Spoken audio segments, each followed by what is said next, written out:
1 and 1/2 cup na flour po. 1/2 cup sugar. Tapos 1 teaspoon po na baking powder. 1 teaspoon po na baking soda.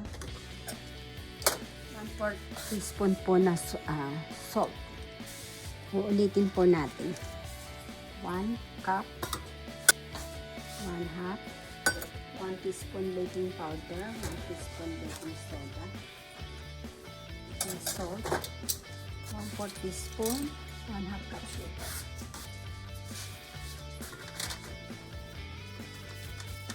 Doubling ingredients po.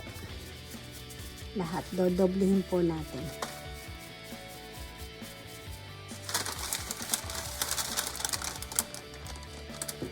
Wet ingredients po. Vanilla 1 teaspoon. Double, kaya naging 2 teaspoon. Ang yogurt, ito rin po nilagay ko. Ito po ginamit ko, dalawa. Vanilla flavor.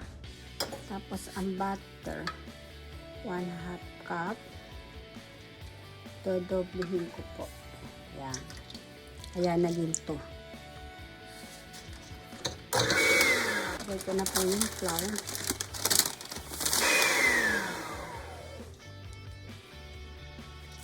Three carrot po gagamitin ko. Ayan po siya. 3. Ito po yung 3 carrots. Halos 3 cups po. Ayan. 1, 2, 3. 3 cups po. Ayan. May konting sobra. Kasama na po natin lahat.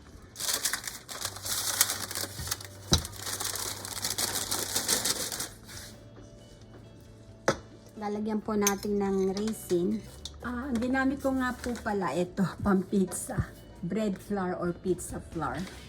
Wala na po akong all-purpose flour. Bali, ano po ito, 1 cup na walnut. Dapat 1/2 lang. Pero kasi doble lahat, kaya pati walnut. Doble.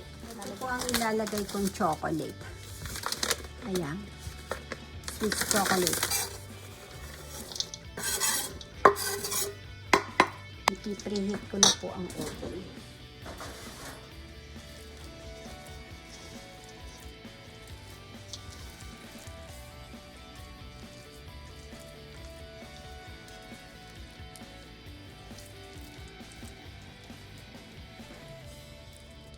Yan po siya. Ready na po. Lalagay na po natin sa oven. Ito po siya, nasa oven. Ito na po siya, luto na. Pag tinusok nyo, walang nadidikit. Walang nadidikit pag tinusok nyo. It means luto na po. Tsaka ang lambot po nyo. Lambot po nyo.